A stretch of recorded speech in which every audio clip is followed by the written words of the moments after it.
I got an old cane pole and an old John boat. Some arms from the earth and a bucket of minnows. Welcome back to podcast, Fish Life podcast, episode lucky number 7. Coming at you. Got my boy Christina hanging out with me tonight, keeping me organized on time. I can actually see the comments like you can this time. He's always around, isn't he? OJ Hart. Hope all you folks are doing fine tonight. We can't wait to get started. You know, just kind of hanging out, drinking a cold beer, talking about what we love to talk about, fishing. Because, you know, when fishing is life, Fish Life is the podcast for you. That's right. It's the app for you. Speaking of apps, let's talk about the Fish Life app. Get our app plug going. Just got word actually a few minutes ago that there was some folks that fished a tournament today on Lake Texoma. And I don't know how big the tournament was. I don't know all the details yet. Just heard about this. But they had just never fished Texoma. They went and downloaded the Fish Life app, subscribed to the Lake Texoma package on the Fish Life app. And they got like 5th place in the tournament. I think they cut a check. So nice. Surely that wasn't the Texas Team Trail. Was that this weekend? Don't get me a line on Triple T. I know they got one coming up. Yeah, that'd be a really big deal if it was Texas Team Trail. I don't think that was this weekend though. But either way, Fish Life, taking people that have never been on that lake before, getting them around good fish, helping them catch more and bigger fish. That's what it's all about when it comes down to it. And man, this thing has done it time and again. In just the first few months of its existence, it hadn't even been alive for 3 full months just yet. Go subscribe. I'm telling you, it's the real deal, guys. Fish Life spelled with a Y, L-Y-F-E. Why do we spell it with a Y, Chris? Because it's the best fishing app ever created. This is correct. It's available on the App Store for iPhone. It's available on the Google Play Store for Android, and it's available at www.fishlife.net. For all devices, it's a web app. You can use it if you have an Android and an iPhone. You can use it on both. Pretty salty. Go get you some. It's unbelievable. We got a couple apparel recommendations in last week. We're going to work on getting some Fish Life apparel out there because we're going to make some BA shirts, you might say. Maybe some hats as well for you guys to get a hold of. Pretty good looking logo if I don't say so myself. Oh, yeah. Yeah. It's got a mean looking fish. It looks like he's going to tear your face off, but that's the exact kind we like to catch. So, well, Chris, we always like to start the first few minutes of the podcast. Of course, we have to plug the app because the app is what drives this bus here on the Fish Life podcast. But I know we also like to answer the viewers' questions for the first 15 minutes or so. So, we got any questions going on over here? Schmidt Fishing asks, "What up, Billy? Any tips on what to throw tomorrow at 4? Did a cold front come through there?" Cold front definitely came through middle of the morning this morning. It got real cold real quick, got real windy real quick. You know, is it going to be windy tomorrow? I think it is. Yeah, I think the wind's supposed to lay down later in the day, but it's still going to be pretty gusty all day. So here's the deal. Go pick up your chatterbait, get in those spawning areas, get out off the bank a little bit, but get in those spawning areas on those broad flats. Pick up your chatterbait. I'm going to tell you something else. I know it's almost April, boys. Pick that red trap back up and watch what happens. I'm just saying. When the fish are a little lethargic in that cold front condition, there's something about that. They just can't stand it, man. They got to latch out at it, and with that trap, when they lunge at it, you got them. So that would be my suggestion. What else we got, bud?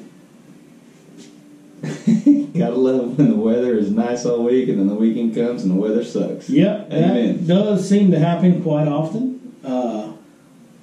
That is definitely what's going on right now. You gonna go to Lawrence HDS Live? You're going to have to talk a little louder. We have no microphone tonight. Schmidt Fishing asks, "Are you gonna go to Lawrence HDS Live?" Lawrence HDS Live. I have the carbons right now, and I will probably go to the HDS Live on my next boat, but I won't have that until this fall at best. So, by the way, the Dark Knight, if you're interested in purchasing it, you can talk to me anytime you want to. It'll be available at the end of the summer. About the end of July is when it'll be available. We'll get you a good deal on it. You'll be the Lyfe brand new owner kind of situation. Copenhagen or Skull? Is that Copenhagen or Skull? It's neither. It's grizzly. If you're going to be a bear, be a grizzly bear. That's right. Yep. Need a hat and jersey. We're going to get to working on that. Somebody says they love the Fish Life logo. We sure appreciate that.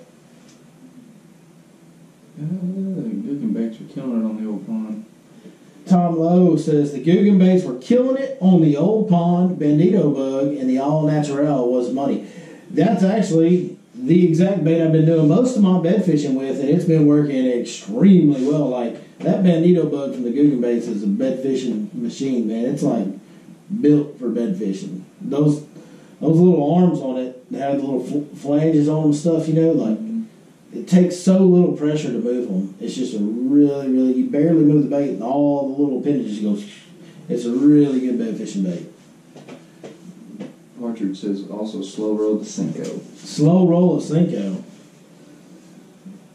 That's some old school like 1980 stuff, I guess. I don't know. I don't think the Cinco was around in the 80s, but that Partridge was. He was around in the 80s. Yes, he was. Partridge's been around a long time. He's getting kind of old on us, you know. He's an old fella, but that's all right. We love him anyway. All right. Hey, we're caught up on questions, man. If you guys got any questions, be sure to drop them in. Also, call in. Be part of the show. Text us, call us, give us a shout. 903-519-1542. We'd love to talk to you live on the show, hear what your thoughts are. Tell us we're a bunch of crazy people. Kevin Carson says he's ready to go on a trip with you Tuesday. We are going on a trip Tuesday. That's right, Kevin Carson. Sorry, I'm trying to keep up with the comments over here. I'm trying to do Chris's job for him. Yeah, man, we're going to have a good time, Kevin. Weather will turn back around. I think we got a little warmer weather coming Tuesday. We'll get out there and get after them. Fishing's been pretty good, so we should catch them, bud. Joining us from Clovis, California. Loves the channel. Well, Mr. Eddie, we sure appreciate it, bud. We're glad to have you all the way from Clovis, California. That's pretty awesome. Zoom white speed crawl on bed. How about a pure white Zoom speed crawl on bed? Zoom speed crawl is a really good bed fishing bait. I shy away from white, and actually, if you see tomorrow's seminar video, you're going to see me and Zach Hughes talking about this. I tend to shy away from white. I actually don't want to see the fish bite it. I feel like you swing and set the hook too early a lot whenever you watch the fish bite it. Like they'll bite just the back half of it, you'll swing because you saw them bite the bait. So I like to use a more natural color that I can't see, that the fish maybe doesn't see on a bed so much, and then feel the bite and feel the, like when I do feel them thump, I actually check them up and feel for pressure and all that before I swing. Here's the deal, guys. If a fish will bite it and spit it, it'll bite it again. But if that fish bites it and doesn't have it very good and you swing and miss, there's a good chance that you're going to spook that fish and mess him up a little bit. So I have, over the years, gone away from white. I used to throw white all the time, but I've gotten away from it now. The water temp, I don't know what the water temp is after that cold front. It's been running right around like the very, very low end of the 60s, like most of the lake 60, 61, 62, parts of the lake up in the mid-60s, but just select small areas. KVD in the house. KVD! Kevin Van Dan. Dan is in the house, fellas. Are you guys pegging the weight when flipping for those bedfish? Advantage or disadvantages? I do peg the weight, but here's the deal. So what I do is I peg the weight, but I put like a little 1/4-inch gap between my peg and my weight, and I put a glass bead under my weight. And what that does is when I shake that bait on that bed, that tungsten will bounce up and down, and it'll hit that bead because there's just a 1/4-inch gap there. So that tungsten hits that bead real fast, and it pop, pop, pop, pop, pop, pop, pop, and you get a little clicking noise. It just click, click, click, click, click, and it drives them crazy. That's a top secret, y'all don't tell nobody, guide trick right there.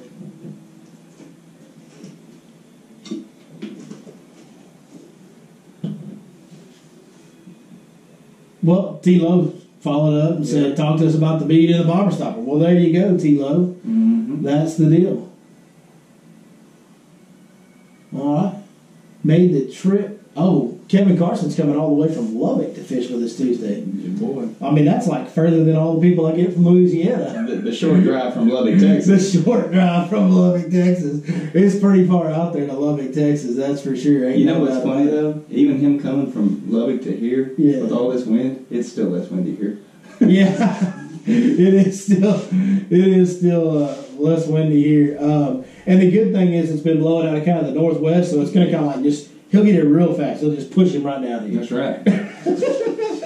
Take your foot off the gas and just cruise. Yeah, just put it in neutral and you'll be here in a minute, right? That's basically it. Oh, man. Golly. Well, hey, we're keeping up on questions tonight, guys. We appreciate you guys joining us. Chris, what you didn't get to do any fishing today, did you? Man, I was on the baseball field today. You on the baseball field? Yeah. Coaching them kids up? I was. Did y'all win? No. No, here we go. We went 0-2 today. Here goes tell me the excuses. I know they're coming. We just played bad baseball. That's No not really an excuses. excuse. That's just hashtag real talk, baby. Poor coaching, poor performance. You got out-coached, got outplayed, got out-talented. It just... Let's not depersonalize this. We were terrible as a whole. Y'all were equal opportunity bad today, huh? Golly. How long until it? How long until the impact shad is the deal? I mean, there's fish to be caught on a fluke right now. I think anytime fish are bedding weightless plastics are a very good idea, honestly. I mean, it's those fish, when they get stationary and start getting around spawning areas and kind of hang around the same place all the time, man, weightless plastics are a good way to go. I tend to throw the Senko or stick bait a lot this time of year, but, you know, an impact shad, which is a fluke style bait with a joint, gives it a little more action. That's not a bad idea either. I mean, that's a real good idea. I caught him on weightless fluke last weekend at Tyler. There you go. Now, I understand it's a little bit different conditions than today, but nonetheless.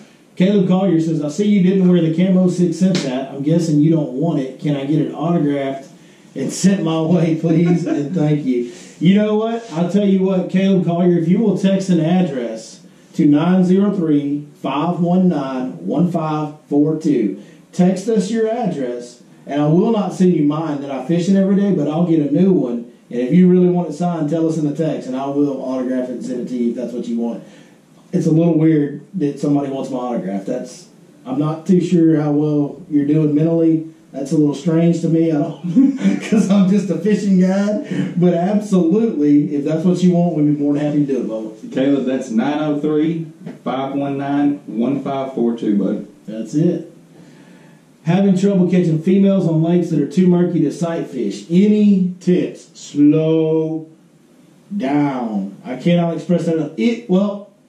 Slow down if you're going to fish the spawning areas. If you're going to fish the backs of coves, the backs of creeks, slow down. Or go to the windy points outside of those spawning areas, the secondary points, main lake points that are outside the areas that are going to hold a lot of spawning fish in the near future or have been holding a lot of spawning fish. Fish those windblown points out there with like swim bait, chatterbait, square bill, stuff like that. That moving bait on those windy points can get you right in a hurry. Now, there's a whole lot of throwing and not catching, and it kind of happens in bursts and windows, but you can catch a big bag doing that for sure. My favorite search bait is the 6 Sense Movement 80X. During this front, are you seeing the girls going back to point? Well, the front just blew in at like 10:30 today, so 10:30, something like that, 11 o'clock today. So they really haven't had time to see them do anything. It takes a while for that water to turn around and start changing. Really, the next couple of days is what will tell the tale on that. I don't think the ones that are back there ready to bed, they're not going back to those points. They're just going to pull out and kind of hold for a day or two and then go back and doing their thing. I don't really think they're going to bail out. Smash rigs. Any word when Heath will be getting some more smash rigs? I will try to find out and answer that on a future video for you. I do not have that answer at this time. I'll be at Fork the second weekend in April. What part of the lake is looking better at that time? If you're at Fork in the second weekend in April, you can fish wherever you want to. And that's not me being smart. That's just the truth. Like, there'll be there'll be lots of fish spawning kind of still everywhere at that point, the way things have shaped out this year. The south end will be fully underway. The north end will have their second full wave in there real good. So you can kind of do whatever area of the lake you want to do. What about the floating suspended perch? Have you tried using that on a bed? I do like to throw a glide bait. I like to throw a brim-colored or bluegill colored glide bait around bedding areas, and I like to fish it real slow. I like one that has, almost doesn't sink, or a floating one is real good. That's something I like to use. Look at Tila. Tila acting a fool, boy. T-Lo get out of control? Look at what he said. Can I get a Chris Blackman signed Little League hat? It's going to be a Bad News Bears hat because they can't win nothing. Boy.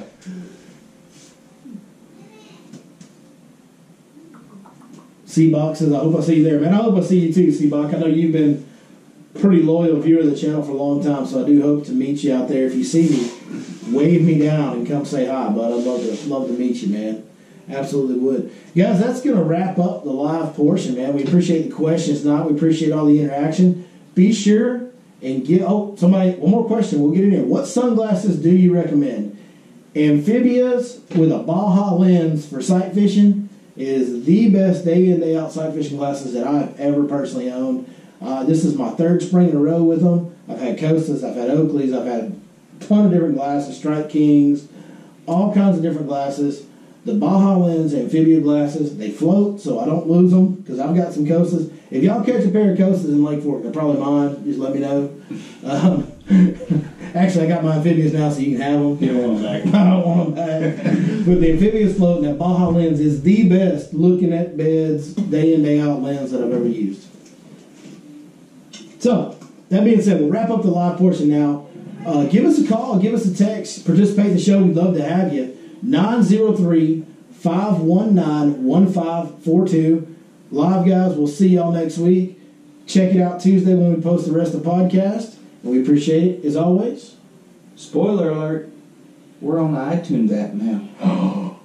Yes, we are on iTunes podcast. So if you have iTunes podcast, you can look up the Fish Life podcast. I searched it today, just finding it. All you have to type in is Fish Life, the way we spell it, and it'll be the only thing that pops up. There you go. Go get it, folks. We'll see y'all next time.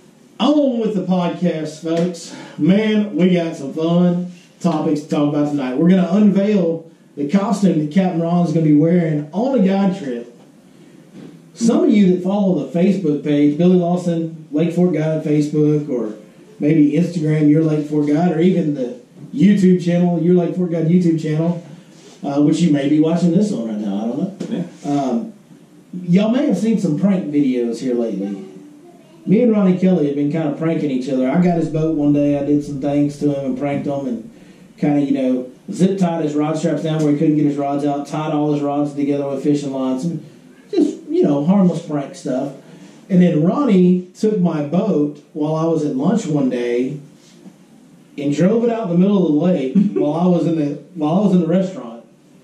Put my boat out in the middle of the lake and put it on spot lock. And just left it there. Got back in his boat and went back to the bank. So when I went out for lunch, my boat was just drifting out in the middle of the pond. And I'm like, what is going on? Needs enemies. Of course, I knew exactly who did it. Of course, there was no doubt. That is definitely a Ronnie Kelly-esque. That brings us to topic number one of the evening. Let's talk about fishing pranks.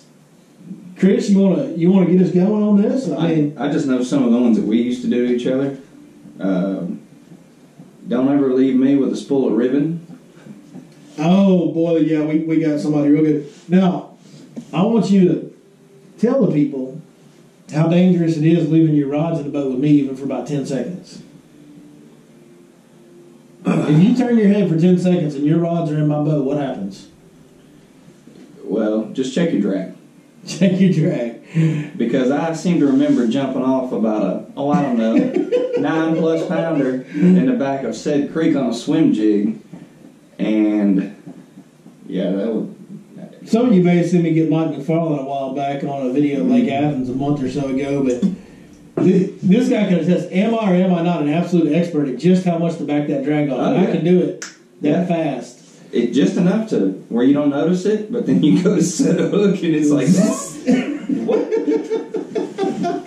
Yeah, I'm pretty good at that. I've had a lot of practice, and I'm really well versed at backing off your drag just the right amount. So I think that's probably the number one prank that guys do to their buddies. I like the end of the rod.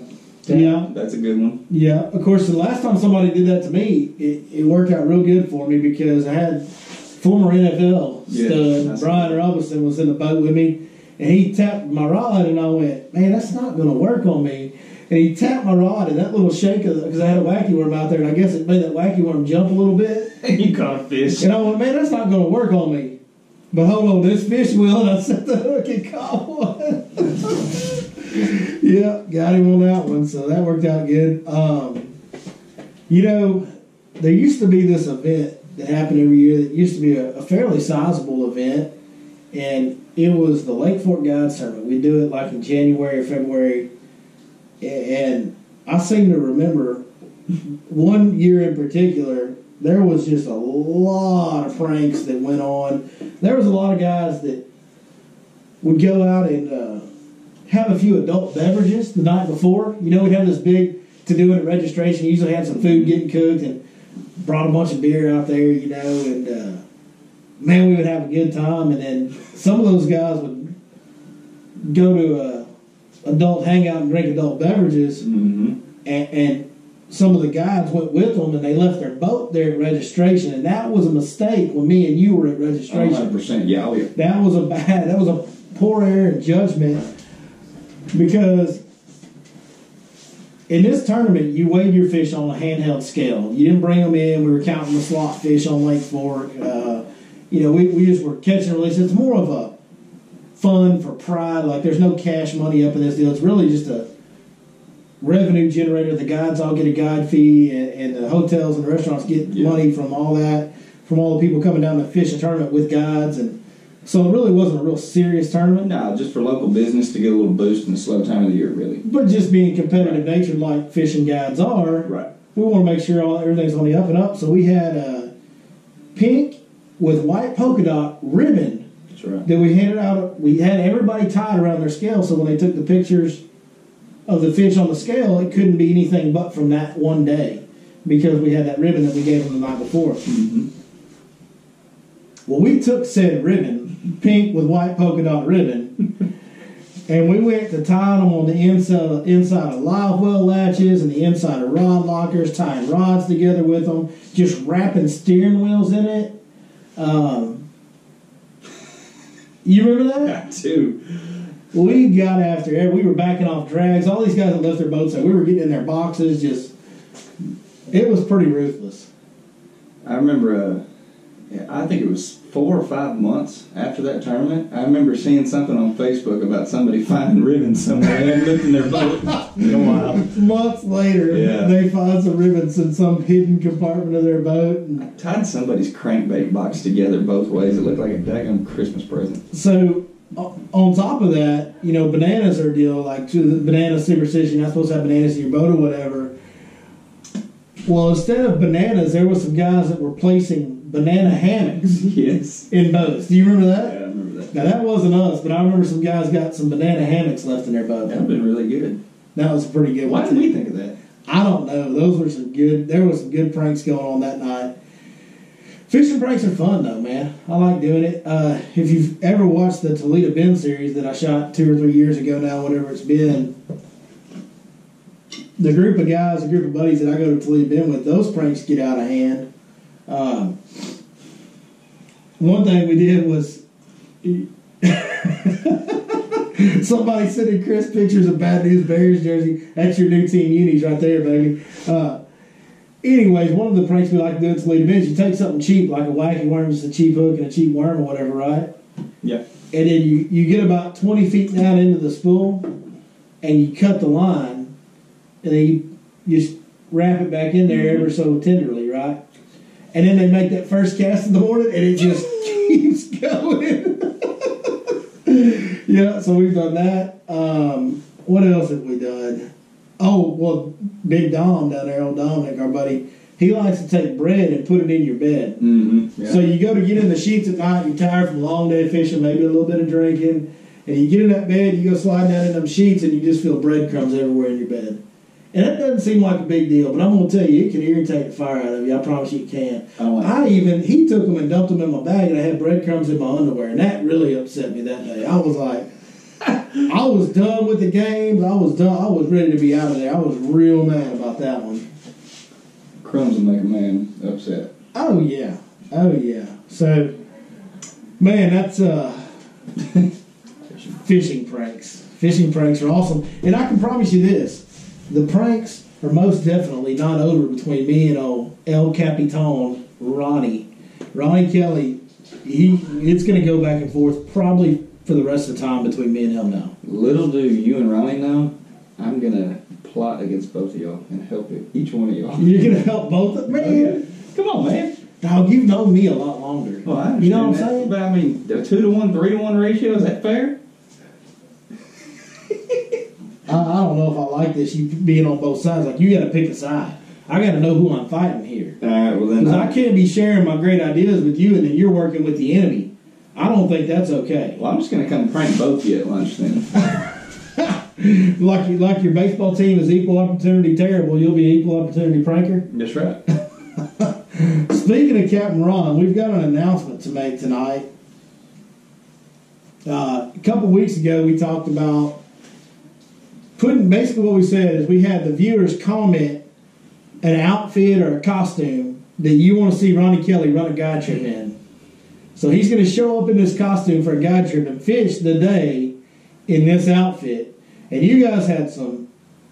Tell me some of your favorites that you saw, because some of you guys commented some really good ideas. I mean, my favorite one was the one that ended up winning. Okay, tell me some of your other ones that you liked. Do you remember any of the other ones? Mr. T was good. Mr. T would have been a good outfit. I mean, to be honest with you, I hate to step up front like this, but I thought my giraffe outfit. The giraffe outfit was really good. I mean, just seeing Ronnie in suspenders. This dude, he pulls up like this runway model or something. This picture of it, and it's a runway model, and he's got like brown, like short pant overalls on, no shirt, no shirt. And then like giraffe spotted socks or stockings. Yeah. Is that right? Yes. And then like a giraffe colored hat. It looked like a pumpkin cut in half, hollowed out, and flipped over on his head. But it looked like.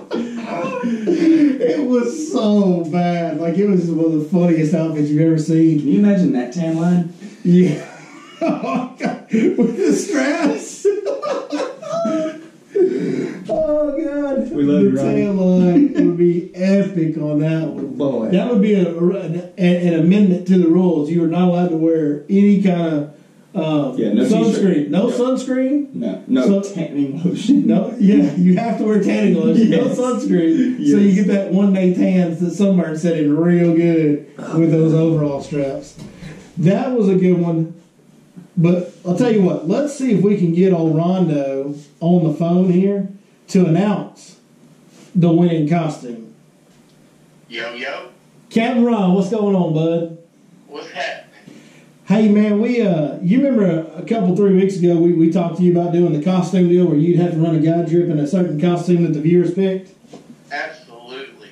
Okay, now I hope you don't crawfish on this when you hear the winning results, because we have picked the grand prize winner of the costume Captain Costume Contest. All right. Are you Can ready? you send me a picture? Can you text me a picture? You're not going to need a picture, buddy. Just take a deep breath. Make sure you're sitting down somewhere and contemplate the fact that you're about to run a guide trip dressed up like Richard Simmons. I'm talking about Jew-fro wig, shorty shorts, and a loose-fitting tank top. I'm in. No hesitation He's all whatsoever. in. Can't wait. That's why we love you. Can you imagine the look on your customer's face when you show up in that? 100%. I'm ordering the wig. I gotta have a wig to go with it. You gotta have the Jew-fro wig. Yeah. Yeah, absolutely. We need to just get the whole thing. Like, we need to go back and see exactly what tank tops he wore and all that stuff. Did I just hear the truck start? Are you already going to get this costume? I can't wait. I mean, that might change my entire plans for tonight, actually. Oh, Shorty man. shorts. Yeah, the shorty shorts, yeah. Probably got the tank top. Yeah. Definitely don't have the wig, but Amazon.com. They need to be faded red, basically pink shorty shorts though. Yeah. Yeah. Yeah, no, this is great. This would be it. You know, I gotta look through my list of customers and see who's gonna be the victim. The right one. Yeah, you just don't want to show up, hitting. You can't just like show up and hit the Simmons on everybody. You can't show up and hit what? The Simmons on everybody. Yeah, you can't. Yeah, you can't hit the Simmons on any old customer. I wonder, like Richard Simmons. Do you think they ever call him Dick for short? Surely. I mean, that's a natural thought. Oh. Captain Dick Simmons out today, folks. Oh, man, that's great. If there's not a GoPro rolling, it didn't happen. I wasn't sure. I knew it'd be good, but I wasn't sure. Who's the winner? I mean, who picked Richard Simmons? I'd have to go back and look. I actually saw it a couple weeks ago, early on in the process, and I forget the name of the winner. I'll have to go back and look that up. But yeah, that's pretty good stuff there. that's really good stuff. I'm excited about sending him some baits. Some of the runners-up were the original giraffe outfit that Chris looked up. The Mr. T was another one that we were contemplating.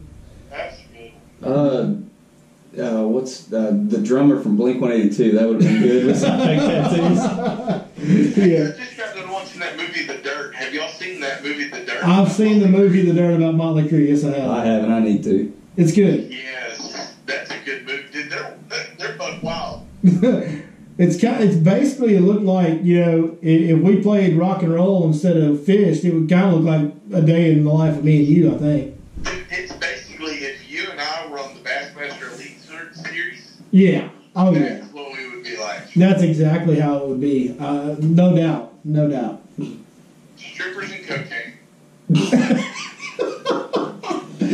Good grief, son. Oh, I wonder how all these rumors get started. I never figured it out. I don't know. Well, man, what else is going on? Anything else you want to talk about tonight?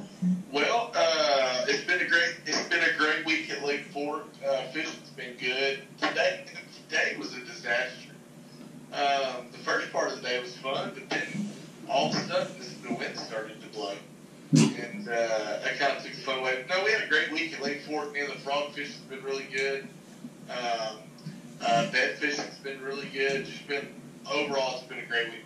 Swim bait fishing's been really good. Just been a great week at Lake Fork. Yep. You guys watch the Bass Pro Tour today? No, sure. I haven't had time to watch anything. You know my schedule. I'm usually real busy. I see everything after the fact and kind of catch the cliff notes and the highlights. So fill us in. Alton Jones sleep. Awesome. Alton Jones. Russ Lane's cutoff. Russ Lane's cutoff. What's that mean? He's the last one in? Are you saying he's the last one in, or he missed? He's the last one in. Yeah, he's the last one in. So tomorrow they'll be going to just a small little lake in North Carolina and duking it out. Just 10 days. So they're going to change. They're going to change lakes. They've actually gone to Lake Jordan, Lake Falls, and now they're going to another lake. 3 different lakes. That's pretty cool. And so I know that we may have touched on this before, but we'll touch on it again because MLF is certainly a topic of discussion. All the stuff with MLF, the BPT Tour versus the Elite Series, like all that stuff's a real interesting topic to me. So let's talk about resetting the weights versus building the weights traditionally over 4 days. Where are you at on that? What's your opinion on one versus the other? It's tough. Right now you got, well, let me just say this. Let me throw a couple names out there that are in the top 10. Alton Jones, fourth league, and Wheeler's second, and then Odd Depot's in fourth, and then MDJ and MDJ's in ninth, it looks like. Isn't it crazy? I'm fixing to chase a squirrel. Isn't it crazy how guys get hot in this sport, and it doesn't matter where they go, they just get hot? Yeah. I mean, that's all the same guys that were up there in the Classic. Dude, MDJ's a perfect example of that. Yes. Yeah. 100%. Odd Depot's always been hot. Wheeler's always... I would say Jacob Wheeler's top 5 fisherman alive right now. I agree. Yeah, he's. I mean, you can't even argue that if you watch any kind of fishing. He's won a lot of stuff in there. I mean, he dang near won a Forest Wood Cup as a teenager, man. I mean, that dude, he's something else. Spray is in 5th. Man, there's a few Texas boys doing their thing. Well, let's talk about this weight deal because so I'll kind of dive off into the weight deal real quick. Here's the deal. I think if you're gonna do the total weight like all fish count deal, you have to reset it because Kelly Jordan can catch 82 pounds on day one and the tournament's over for all practical purposes. That's interesting, Dave. Well, you know, so if you're gonna do all the fish count, you have to reset it. Now, I personally am a fan of the resetting the weights because nobody's going to win a tournament. Because even in a 5-fish tournament like the Elite Series, if you have one big enough, huge enough day, you can kind of run away from everybody. I think it's a better test if you have to catch them every day under every conditions. Well, and I think in the Elite Series and a 4-day tournament, you better catch them every day. Those guys are so good that one day doesn't really save you, I think. You know, now, when you're allowed to weigh in 47 fish, of course, you know, that can, and then, of course, you're alternating days. You know, Group A fishes on one day, Group Right. B fishes on another. So the weights kind of have to be reset. Have to reset, That's yeah. a good point. And, you know, it just sucks. I mean, you take Kelly Jordan.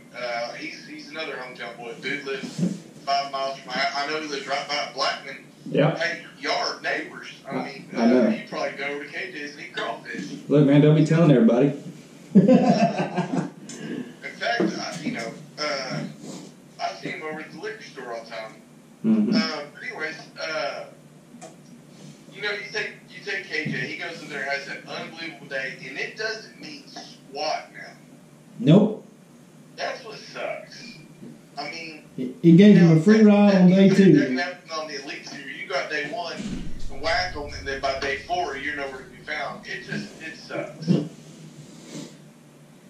Yeah, it does. It does. I like I said, me personally, my personal opinion is I'm a fan of it. It's all you're starting fresh every day. Like Yeah. you got to catch them better than you got to catch them better than everybody in the field every day. I like that. And you have with the way this format is, you have to. But you know, it's interesting, and it'll be interesting to see what they do tomorrow. Al Jones, I know Alton. He's a good dude. He's been around forever. I fished with him several times, fished around him several times. I think he's a standard guy. I'd like to see him win it. But, dude, Jacob Prousey, he caught 2 8-pounders today. Yeah. Yeah, apparently there's some big fish in North Kakalaki because man, they're catching some hammers out there in that deal. That doesn't make any sense. Hey. I lived out there for 3 years. I mean, they ain't nothing out there but freaking bunch of dang hillbillies and goobers.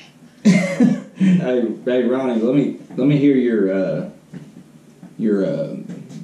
what am I trying to say? Hypothesis on this. What if they did an MLF format on fork? What do you think the winning weight would be? Have you ever thought about that? Like if they came here like late May, early June when the numbers are the best, you know, Right. and they did the every fish counts thing on fork. Dude, think about that. You got to catch like 257 pounds a day. Yeah.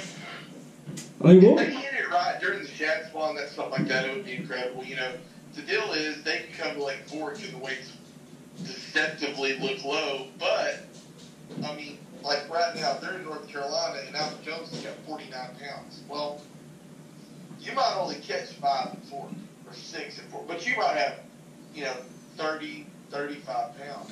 If you catch 10 fish at Lake Fork, especially in the good time of year, you're probably going to have 49 pounds. Agreed. Yeah. Like 10 bites is 49 pounds You here. look at the big bass on these deals. Okay, Al Jones big bass today, 7 pounds, 7 ounces. Jay Cross, 10 pounds, 8 pounds, 10 ounces. Of course, he had 2 of those. But Keith Combs came out there and his average fish was 7 pounds. His smallest fish was like 6 3/4 Yeah. Yeah. for 3 days. Like that's crazy, man. Dude, Fork's just stupid right now. I mean, all these guys and girls catching 10, 11, 12, it's every day. It's every day. 11, 1200. And if you think about all them 7-pounders that Combs caught in 2014, they're all 10 plus now. You know what I mean? Oh, God, yeah. I would assume we probably have a 3-pound average per year growth rate. And so they're all big, giant fish now. And, man, I'm really, really looking forward. I kind of wish they were coming later in May than they are. I wish they were coming, like, when them fish start getting offshore real good at the end of May, like they did when Combs broke all the records. And for those that don't know that may be listening to this, in 2014 they had a tournament called the Toyota Texas Bass Classic. And it was like the top 15 or 20 from the Elite Series and the top 15 or 20 from FLW. And, man, they broke 110 pounds over 3 days is what won. I mean, you do that average. It was the best 3-day average bag there's ever been in tournament fishing. And it's hard to say, everybody's asking me in my boat. We kind of talk about it every day because Lyfe's kind of a big topic with him Yeah. Elite Series and being local Lake Fork guy. He's been a guide on Fork for several years. He's now on the Elite Series, and the Elite Series is going to be here in early May, so that'll be interesting. And so, everybody's asking me, will they break Keith Combs' record? The weather is going to be the determining factor. Kind of to your point, the fish moving offshore. I don't know if you guys, Billy, I know you probably did, but Chris, you may have watched Brandon Pollock win Toyota Bass Fest at Rayburn. Have any of y'all seen that video? Oh, yeah. Yeah, I've seen the video. Okay, so let me explain kind of what happened there. And you guys know, but for the guys that are going to be listening to this, basically what Palaniuk found was kind of a magic spot. He found a shad spawn point that's just kind of a rock point. And then what the video doesn't really show, and the reason I know this is because I was with a buddy at Rayburn early in the year when I was practicing for the Texas Team Trail that got canceled, and he pointed it out. He goes, "Hey, that right there is the spot that Palaniuk won that." Well, one day when I was kind of off and didn't have anything going, I just was watching some tournament videos and kind of pulled that video up, and sure enough, that was the spot. And I realized what happened is he caught those shad spawn fish, and as soon as those shad stopped spawning, they moved back. He just backed up. That's all he did. And I think that's a kind of a unique deal that maybe the guides we don't necessarily do because we're more concerned about catching numbers of fish than we are a fish. So those shad spawn, let's take bridge corners for instance, Billy, when 2011-13 when the lake was low and the shad the bass would pile up on those bridge corners early in the morning. Well, come 1, 2 o'clock, we weren't out there Carolina rigging them. We were on to something else. We were on to a high spot on a hump or a point. No, you're right. And part of that is the nature of guiding. You're trying to get consistent bites throughout the day. And right. Part of that is Lake Fork's fault because there's so many ways to catch fish on Lake Fork that, instead of going out there and swinging for a few more hammers the rest of the day, right. we can go do something completely different and catch another 15 or 20. And that's usually what we choose to do, and that's what keeps your customers happy and all that. So, and it's hard for us to sit in one spot all day, and I think, and I know we're all chasing. It's not hard. It's not hard for me and you to sit in one spot, but it's hard to have a customer that understands that. Exactly. I can sit, dude, and I know we're chasing squirrels, but follow me while I chase this one. This week, I pulled a food area. You and I were both fishing, and it was really hard for me to leave a couple of these areas. And the reason was I know that we've got to slow down. We're talking trolling motor all the way up, sonar's off. Everybody's being quiet. We're trying to fish these areas really thorough because those fish are there. And I don't really want, me personally, I don't want to leave. I do not want to leave that area until the trip's over, but I have to. And I think what's going to happen on the Elite Series, or potentially what could happen on the Elite Series, is some of these guys start out on a shad spawn spot, and all they do is they back up and catch those fish as the fish back off that point or, bridge or whatever it may be that there's, grass. Maybe they're in the grass and they start to punch the grass or flip the grass as the day goes on, kind of like Chris Lane did the year that Brent Ayler won. But I think it's going to be a special tournament, and I think, personally, there's a chance. Now, it'll be tough, but I think there's a chance that Keith Combs' record gets broken, and I think there's a good chance that Lee Lipsey breaks that record. There's a chance, and here's the deal. Here's what I can promise everybody that's listening. When that tournament goes on, unless there's like a major flooding event or some kind of freakishly weird cold front in May, those guys are going to absolutely whack them. When I say whack them, we're talking about it's going to take a minimum of 30 to 35 pounds a day to win, average over 3 days, or full how many days it is, and it might take closer to 40. But here's what's even cool about it, is it being Lake Fork and these guys being as good as they are, if the lake's fishing bad, if we do have a flood, if we do have a cold front or something weird happens, it'll still take 25 to 30 pounds to win, on average. I agree. You know what I'm saying? Like, those guys will still find 5 good bites, and 5 good bites on fork is 25 to 30 pounds. And you know, and what I'm excited about is it's not the right time of year, so it's probably not going to happen. But I would love to see them come out there in February or early March, yeah, mid-March, and see it. Let's say mid-March and see if they can't break that 45-pound mark. I think this week, somebody, you know, in an Elite Series pro fishing for himself probably could have got a 40-pound bag out there. You know, I'm sure there were some 40-pound bags caught. Well, you know, I had a day on a guide trip where we were doing a lot of bed fishing, and there was one giant fish that I feel like, you know, somebody that had a little more experience and a little bit more practice could have caught this fish. And if we would have caught her, we would have went from, you know, the upper 30s to into the 40s on our best 5 bag. And that's just, you know, me and some clients out there bed fishing. So there's no doubt that if an Elite Series guy was out there for 4 or 5 days this week, at some point he would have busted a mid to upper 40s bag. I don't doubt it at all. And it sounds like crazy numbers. Like, it sounds like crazy talk, but it's not. Like, it's real. It's real. Look at all, like, the women that don't really fish that are just out there dragging a sneakle on a spinning rod that are catching 10 to 12 pounders right now. Like, you know, it's crazy. It is. You know, I had a kid one day, we talked about this, I had a day this week that would have been just unbelievably magical. I had a kid, you know, with me that just couldn't really get fishing. We had some break offs due to, you know, not you know, just due to technical errors on our part. And, you know, you and I are in the fishing guide business. We're not in the professional tournament fishing business, so it's yeah. We don't have a weigh-in. we don't have a weigh-in, and we don't have people that fish every day. You know, the gentleman I fished with yesterday and today, being a great guy, good fisherman, but you know, trying to bed fish.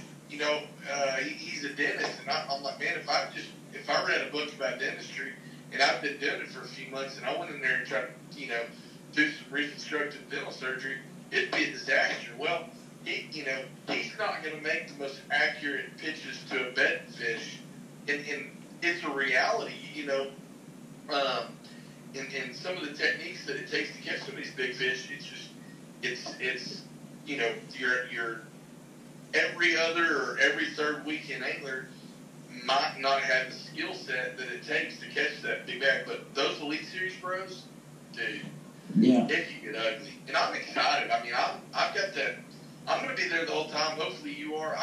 I think you and I need to go there. I might have to wear the Richard Simmons costume the whole time. I'll definitely have the wig on. And well, I'm actually going to be those guys' worst enemy, because I think I have guide trips booked for the whole time that event's going on, because I booked them before I knew what the dates were. I booked those dates before I knew what the dates were for that tournament, so I've got guide trips, I think, every day of that tournament. I don't know. I got the one day that they're off, I'm going to be out there. But that's all I got. And I can't wait. I'm probably going to go out in my boat and watch them fish some. I know that that's not your deal, but dude, no, I'd love to. The last time they were here, I love going. When they were here last time, I went out and watched them in my boat. I enjoyed it. It's a lot of fun. Yeah. I'm not a big TV guy. I don't watch hardly any TV, so I don't see a lot of the stuff, you know, the live stream stuff and all that. And the only reason I don't is just I'm just busy, you know, making all the content that we produce on the channel, and all that keeps me pretty tied up time-wise. But, man, I do enjoy watching that stuff. I just don't really get to very much. So when they're here and I can get out on the water, yeah, I like it. I like going out there. Yeah, it'll be good, man. I'm excited about it. And that's, you know, something else we maybe should touch on for the folks that are listening is, hey, if you're going out there, and we want you to go out there, and we want you to enjoy Lake Fork, we want you to watch these guys, you know, show you what this fishery is all about. But do yourself a favor and do them a favor. Give them some room. If you're not fishing, you're not out there for your own tournament or guide trip or whatever, man, give them guys plenty of room. Let them do their thing. And please don't catch their fish after weigh-in. Yeah, please don't, when they leave their spots, please don't pull in there and go to whacking on them fish. Man, those guys are trying to make a living, and you got every right to be there and all that, but man, for a couple days, let them do their thing. If you can swallow that, let them do their thing. Yeah, Billy, you probably ought to take your customers to Lake Welsh. I probably ain't going to take them to Lake Welsh, but I might take them somewhere. I might take them to Lake Welsh. You might take them to Welsh. You like Welsh that time of year. There's a little something that goes on out there that I'm a fan of that we may expose this year on the old YouTube channel, but yeah, no, I'll talk to them and see what the customers want to do. If they're dead set on for it, then I have an obligation to my customers to do what they want to do. But yeah, I will give them the option. That's for sure. You're out there making a living too. That's right. So, well, Bud, we're gonna let you get off the phone. Been talking to you for a while, man. Sure appreciate you talking with us tonight. Congratulations on winning the Richard Simmons costume. Hey, find out who that guy is. Let's hook him up. Let's send him a great package. We do. I got to go back and look who it is because we told them we'd send them a prize pack. So we're going to do that. We will definitely do that, and we'll talk to you again very soon. Most likely, I'll talk to you tomorrow. I'm sure. Yeah, or later on tonight. Don't lie. That's probably true too. All right, buddy. We'll holler at you, man. Thanks. All right, bye. Cameron. What else can you say? He's one of a kind. He's a good dude, man. He's a good buddy of mine and a great guy and a great fishing guy, and I can't say enough good things about him. Let's move on to our next topic. He was kind of touching on it. We might have should have kept him around for this one because he was kind of talking about, look, big fish losses. Now, when we say big fish losses, we're not talking about, man, I lost this 5-pounder the other day, he jumped off. Like, we're talking about epic, some of the biggest fish you've ever hooked, what happened. I think I've witnessed one of yours. Talk to me. Tell me about a big fish loss, and I'll tell you about some of mine. I've got a couple. The one that you're referring to, you and I and Zach Watts were in the back of this cove. We were throwing swim jigs. You had dialed in a swim jig deal earlier in the week, and you figured out the color. You said, this is the deal. Yeah. This is what we'll be throwing. And I think what actually happened was I think you loosened my star drag before this, and I caught onto it. I think I missed a smaller fish. That doesn't sound like me at all. Right, exactly. Well, I'm fishing this swim jig, and one just loads up heavy on it. And so I put the screws to her, and right about the time that Billy feels the boat rocking, because I set the hook like I'm 6'9", 116,000 pounds. He jumps up out of his tennis shoes, folks. Guarantee you. He looks over, and this fish comes out of the water, and she ends up breaking off. I don't know how. Once she went back down, the line broke, but I saw gill plates and mouth. I don't know how big. Yeah, you didn't have her on very long at all. And this is right. Correct me if I'm wrong, but so you hang this fish just for a second, break her off. Mm-hmm. Fish comes, breaks off. We keep going down that stretch fishing, and it's a springtime on Fork, so of course there's another boat right behind us. Mm-hmm. He's fishing. He catches a fish on a square bill, I think it was. That's right, big square bill. And it was like almost a 10-pounder. It was right at a 10-pounder. What is it, like 9.9 or 9? It was heavy 9. Yeah.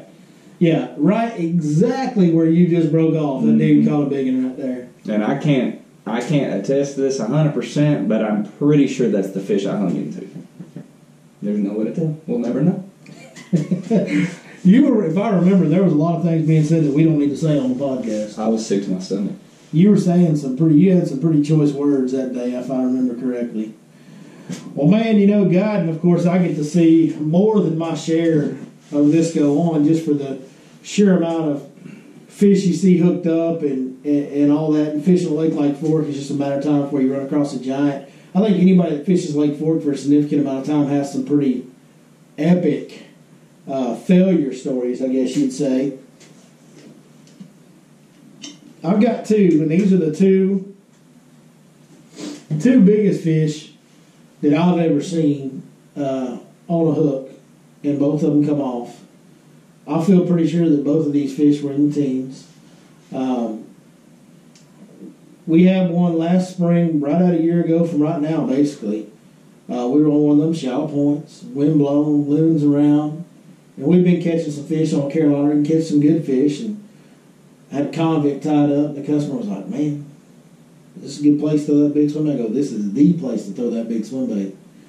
And he reached out there and grabbed that smash that convict. And I'm kind of talking him through it. And I'm like, hey, they'll bump it sometimes and not get it. Like, if you're thinking that you might need to set the hook, don't. Like, they'll remove all doubt when they eat it, blah, blah, blah. Tell them how it goes down. And telling them, when he gets it, when they knock slack in it, just reel down and set the hook hard as you can and just start reeling fast as you can. Don't stop till I get the net under him. Just tell them, don't let that fish take control. You take control of that fish and you just keep him coming.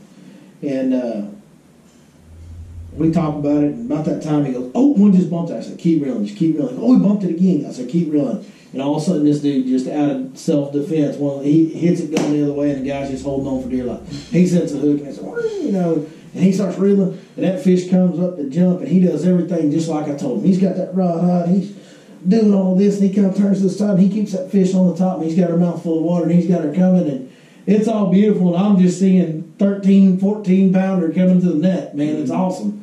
That fish gets about 10 foot from the boat, and he kind of lets up on it just a fraction, and she gets her head down, and she turned around and went the other way, and it pulled, just dragged for just a second or two, and then pop, snapped. This fish was so big and so strong, and she was hot because he manhandled her all the way there. Right. And so when she got her head and turned and ran real hard, she snapped 25-pound fluorocarbon. It sounded like a daggum gunshot went off. And that one made me real sick because that was you catch a share lunker, a 13 or 14-pound fish, have your customer catch one on an artificial bass fishing lure as a guide, that does a lot for your business. It's a big deal, like a real big deal. So to have that opportunity that close, like I was within 5 or 6 feet of putting the net under her when she turned, it hurt my feelings. It hurt my feelings more for him because that's probably the biggest fish that guy will ever have hooked up in his life. That's right. And it's that small margin for error on them big fish, Yep. And she got him and kind of whooped his butt. But that was one, and then another one. I think I know the other one. Another one that I've seen was on a big flutter spoon. Oh, man. Excuse me. I should have paused for that. Another one that I've seen was on a real big flutter spoon. The biggest Joe Spates flutter spoon that he makes. Big Joe, Jumbo Joe. Yeah, big old, the hubcap. A big old piece of metal. It was a fall where we were throwing these big spoons around. Throwing some little spoons, throwing some of both. And I had this guy, and he didn't know how to throw a bait caster, so he's on a spinning rod. Well, I rigged him up a jigging spoon. He's catching everything. Man, he's catching some bass, but he's catching some catfish and some yellow bass and some white bass, and he's catching all kinds of bass, right? All the bass. He's catching all kinds of fish species. I think we caught some crappie that day, too. He's having a good time, but his buddies, pretty decent fishermen, throwing bait caster and all that. He's throwing the big flutter spoon. He's throwing the jigging spoon, but every once in a while he's picking up the big flutter spoon. He's done caught 2 big ones, like 7, 8-pounders on a flutter spoon. So this guy that couldn't throw a bait caster, like, man, I'm having a lot of fun. We're catching a lot of fish. You think that I could tie on one of the big flutter spoons too? I said, yeah, you can. I said, you're just going to kind of have to toss it out there with that spinning rod. You're not going to be able to really cast it. I said, when you get one, if you get a big one, it's going to kind of whip your butt. You're just going to have to hold on to him, And we kind of talked about it. Got him a big flutter spoon rigged up. We're fishing the road bed, and he throws it out there, and he's been throwing it. Man, he's probably been throwing it for an hour and a half, and ain't got a single bite on it, And he's staying after it, man. With that spinning rod, I know that's hell throwing that big old spoon on a spinning rod. Beat down, I'm sure. But he's getting after it. He's doing it. And, boy, finally, after a long time of him throwing it with nothing, man, all of a sudden, he didn't even set the hook or nothing. He just went to do this and started reeling up, and the drag just started pulling. And he pulls up on that rod, and that drag's going. That drag finally stops. He starts reeling. And he reels a little bit, and all of a sudden that line starts coming up. And I was like, hold up, put your rod down, trying to tell her so that fish doesn't jump with that big old spoon. And I just knew she was going to toss it when she came up. Man, she jumped, and I'm pretty sure she was in the teens. She was further out, so it's hard to say for sure. She was definitely over 10, though. She looked like a teen class fish. She was really, really big. And she jumped and actually did not throw the spoon. And that's, when they jump with that big old flutter spoon, it's so much leverage, they can toss it. Right. you don't really want to pull that hard on. You want to kind of let them swim because they will toss that spoon a lot. But she jumped. When she went back down, she got to digging and pulling, dragging. She just came off. I mean, just out of nowhere, it came off. But that was another one that was heartfelt. Yeah. And that was the fall before the big one in the spring last year. So those were within like 6 months of each other. I saw 2 teen class fish. My clients lose them, and it just, man, it was tough to swallow. I know I don't throw a frog much, but folks, that's like his favorite thing on earth. Is throw a 100%. frog.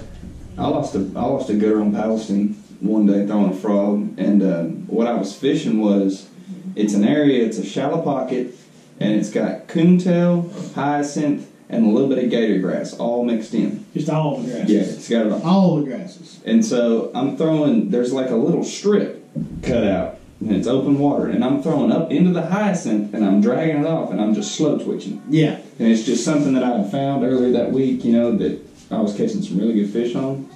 And I had one come up, there's a creek channel right next to it, so I thought this is perfect. I had one come up and eat it, and I'm telling you, dude, I had never been dogged this hard on a frog.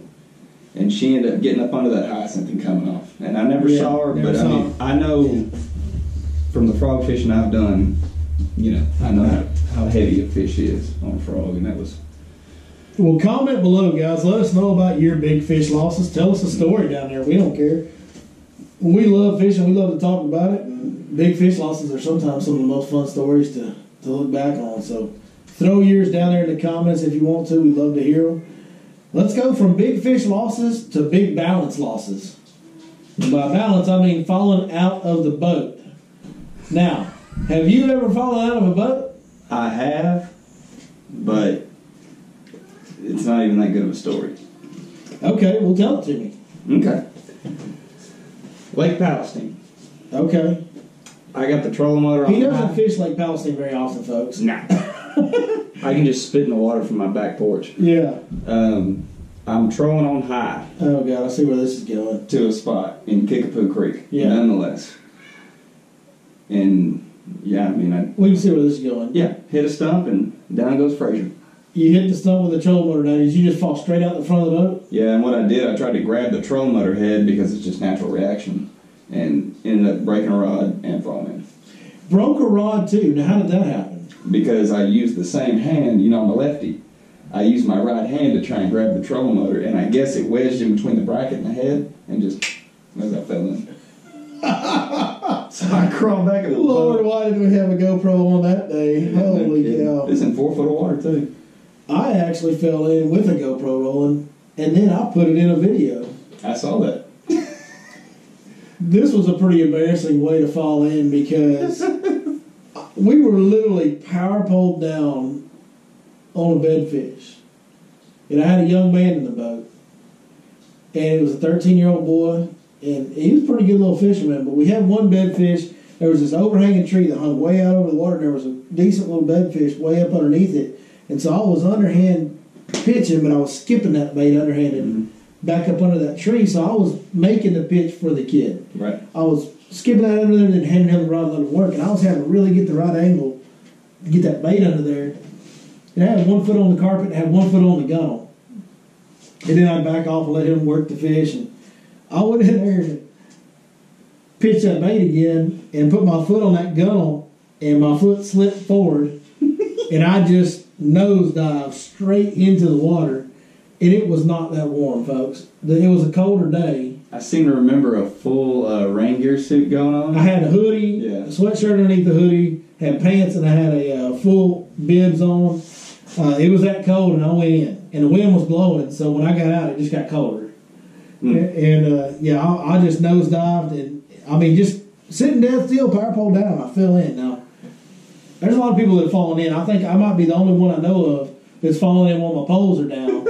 So if you or anybody you know has ever fallen in while their power pole down, please let me know so I don't feel quite as mentally handicapped. Billy needs a friend. Yeah, need a hug. Need a hug. Need a hug. Not from you though, bud. Oh man, here's the cool part about that day. I said I had a 13-year-old kid in the boat with me, right? Mm-hmm. You happen to know which 13-year-old kid that was? Was it the one that caught the 12? Yep. Within an hour or so after that, that 13-year-old kid caught a 12-pounder. That's awesome. Now that's an eventful day right there, bud.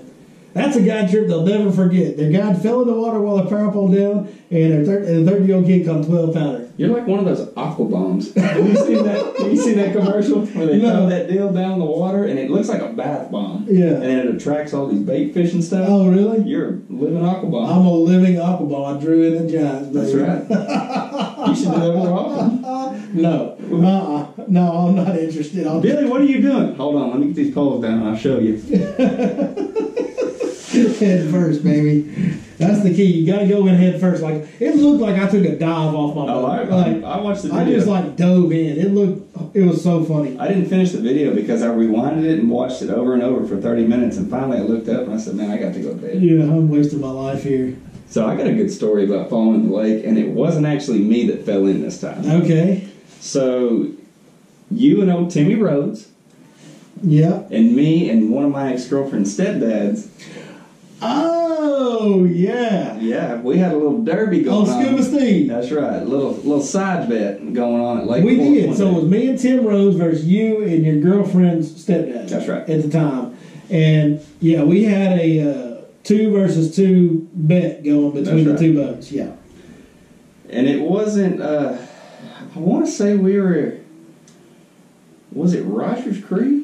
No, I think we were just up there and running, but before the bridge. Okay. So I'm idling in the back of this cove. We're basically trailing each other all day, fishing the same areas. We're within sight of each other. Exactly. Yeah. And so I'm idling in the back of this creek. I get off the boat lane and I run a little ways to lay it down. And he gets up and goes and stands on the front of the boat. And I said, what are you doing? And he said, I'm watching for stumps. And I said, no, come sit down. That ain't a good idea, man. He's standing on the front of the boat trying to look at stumps and you're idling and bumping. Yeah. And I said, man, come sit back down. And he said, no, I got it. All right. Now, he didn't say any of this because this dude is deaf. He is deaf. He's deaf. Well, he can talk. He's got cochlear implants. He can talk. But he's not, got that Right, not real well. No. Right. I don't want to make fun of deaf people, but you know what I'm saying, folks at home. So he tells me no, he's got it, and I'm like, okay, dude. Sure enough, I high center a stump that I obviously cannot see, and my boat tilts at about a 45-degree angle, and he just rolls off the bow. And I'm like, golly, I'm getting in trouble for this. Now listen, folks, I don't want to make fun of people that are impaired, but if you can imagine a deaf person that talks in the deaf person accent, we've all known one, rolling off the front of the boat, doing a little bit of hollering, going under the water, coming up, doing a little bit more hollering in the deaf accent, as you might say. Just paint that picture in your head and think about that for a second. It was rather entertaining. It was funny because he gets back in the boat and he's just laughing. And I'm like, dude, I cannot believe you just fell in the lake. So we keep fishing, and this kind of transfers into big fish losses as well. Yeah, going back to the last topic, big fish losses, because we were right next to each other at the end of the day on a shady bank, and they started biting the topwater. And I'm going to tell you right now. And he found the bite, the topwater bite. He found it. I've never seen a topwater fished this aggressively. Is that the word? If you've ever seen them down there on the Amazon fishing for peacock bass, when they take that chopper and they go to jerk it on it as hard as they can jerk on it, this old boy's fishing a half-ounce pawpaw just like that. He's throwing water 4 or 5 feet in the air. Dude, it looked like he tied on one of them old sand buckets from your kid's sandbox, threw it on the end of a 7-Eleven extra heavy with 85-pound braid, casted it out there, and just started jerking on it. He was throwing water everywhere, and these fish, big fish, oh yeah, 6, 7, 8 pounds, just crushing it. Mm-hmm. And he lost like 3 of them in a row. He broke one off around my motor. One he got around the motor, broke him off, and jumped a couple off, and then lost one as I was netting it. He had 4 fish. On 4 fish, he probably had 26, 27 pounds. And me and Tim were sitting there watching this all go down, going, "What the heck is Deaf Scuba Steve doing over there?" Dude, because that's his name was his name Steve? Or we just called him Scuba Steve. We just called him Scuba Steve. We called him Scuba Steve because he took a dive and he was deaf. So me and Tim were like, "What's old Deaf Scuba Steve doing over there?" Because he's lighting them up. So we see that he's throwing top water. We start throwing top water. We catch a couple fish that put us in the lead. Yeah. But nowhere near the class of fish that he had. Oh, dude. You guys would have blown us out instead of being Tim Beachy and took your money. That's right. So Yeah. We landed those fish. I'm just going to say we were playing good defense that day. Defense wins championships. Hey, you look over your left shoulder right now. Boy, look at that sucker right there. Well, that's a big one. Yes, that was funny. That was. You know, I had one more falling out of the boat story, but it can't top Deaf Scuba Steve, so we'll leave that one. If old Katie Lynn ever listens to this, which I know she doesn't, but if she did, it's all in love, Katie Lynn. Deaf Scuba Steve was a good guy. We had a good time with him that day. We had a lot of fun. He's a good dude, man. He still tags me and stuff on Facebook to this day. Fishing stuff. That's awesome, man. That's really cool. Well, falling out of boats. That's a pretty good topic.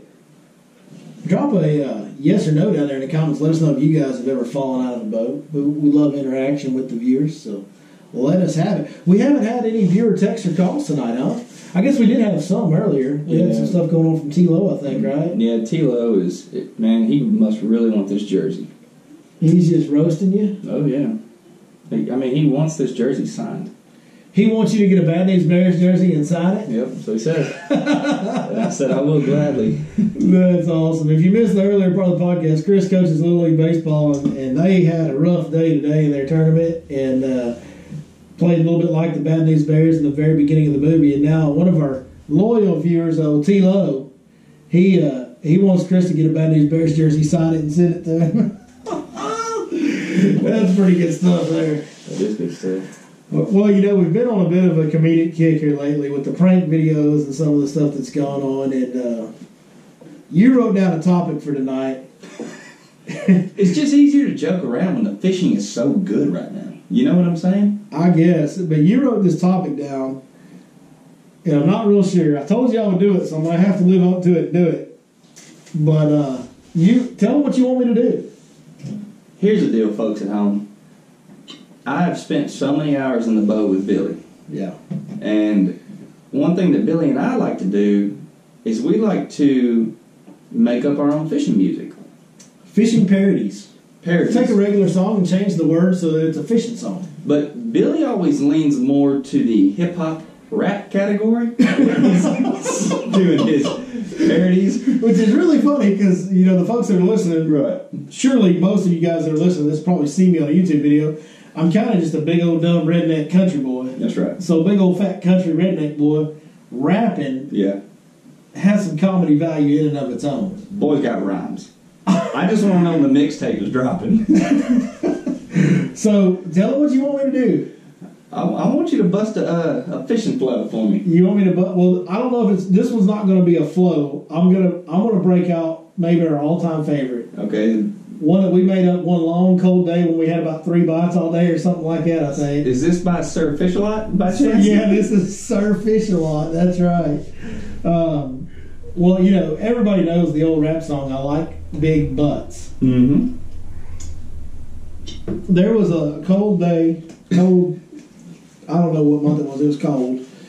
And we were kind of bored because we weren't getting a lot of bites, but we were catching big fish. And I started making up some lyrics to I Like Big Butts, and I changed the words a little bit. And I guess I'll just break off into it a cappella. Like, can we not get like... You want something slow and low in the background? No, you know what? I'll just do it a cappella because I don't probably remember every word of the whole song that we did, because we did like the whole song. Yeah, Well, I did the whole song. This is a full day, and I'm just sitting back going, this is gold, man. You co-signed it, but I did the whole song. Like, I did the whole thing from front to end. And I remember most of it. Forget the YouTube channel. I'm calling Diddy. So give me, I know you're not a beatboxer, but give me the... Get it. Go. God. Do I it. can't even remember the song. You don't remember the song? No. You're killing me. Well, I don't listen to that kind of All right, music. so, wait a minute. I got to turn my hat around for There this, you folks. go. There All you right, go. so the hat is now on backwards. We're just going to break off into it. Because I like big guts and I cannot lie. Them other guys can't deny. When I flip my jig down in them roots and it gets bit, I get sprung. Want to set the hook and lean on back. Just reel 'em in. Just reel 'em in. Even backseaters got to shout. Fishy got gut. My flipping jig won't none unless you got girth, hun. Now you can eat baked fish or crayfish, but please don't lose that gut. Just bite the jig. Just bite the jig. That's it, isn't it? That was it. Yeah. That was it. I almost flipped the table over. I'm laughing. Yeah. That's great. That was that's my all-time favorite that we've ever come up with. And there's a ton that I come up with that I don't really remember. Yeah, some of the best ones we definitely didn't have GoPro rolling. There was the old Johnny Lee. Like, we'll go straight from Sir Mix-a-Lot to Johnny Lee, the Oregon Cowboy, you know. That's right. I was looking for bass in all the wrong places. Hoping to find a big old share of lunker. Yeah. I think I did one that Johnny Cash hurt one time. I caught a fish today. Yeah, I've been known to just, I mean, and I'll play music in my boat. Right. Like during guide trips and everything. And if you go on a guide trip, you might experience, a lot of you that have gone on guide trips have experienced this right here. And that's a song will be playing, and I'll just start singing along to the song, but making up fishing lyrics as we go. Millions of times. That's definitely a normal occurrence in my boat. So it's really a dual-purpose guide trip. We're going to go catch them the best we can, and you're going to get entertained by some really bad singing, but some pretty creative songwriting. Oh, yeah. Yeah. For sure. Well, I think that's going to about wrap it up for us tonight, folks. Let's go ahead and thank all the people that make it happen for us. Smash Tech Custom Baits, SmashTechBaits.com. They'll be linked in the description. As always, man, great hard baits. That poacher is catching some great fish right now on Lake Fork. Get you some swim baits. Big perm. Big perm. It's almost time for big perm here in about a month. Stock up on them now, folks. Big perm is the Magnum Crawler, big straight tail worm. That's one of my favorite baits he makes. Me too. You were there for the day that we kind of launched it, and it was pretty epic. Smashed them. Mm-hmm. Amphibia eye gear as well. Like I said earlier, guys, they're the best sight fishing glasses I've ever owned. I firmly believe in them. I'm 1,000% behind Amphibia, and they float, so you don't lose them like all my coasters that are in Lake Fork. So that's always a good thing. 6centsfishing.com. Great hard baits. Got some new rods coming in the next couple months. I think May or June, late May, somewhere in that time frame. We got some new rods coming. Always coming with new products. They got new plastics coming. They got a new swim bait coming. They're always doing creative things and making top-notch baits over there, ready to go right out of the package. When you go to 6centsfishing.com, be sure you punch in that code, your Lake Fork Guide. Get a 10% discount on all orders when you do so. It's our way of saying thank you to you. Appreciate it. I'm probably forgetting somebody, but I'm pretty good at that. Go download the Fish Life app. Subscribe to the lake of your choice. Get the best, most current, updated information money can possibly buy. Because when fishing is life, Fish Life is the app for you and the podcast for you. And with that, we'll see you next time right here on the Fish Life Podcast. If it takes all night, I'm going fishing. Going wishing I might catch something to fry in the frying pan. I'm going fishing.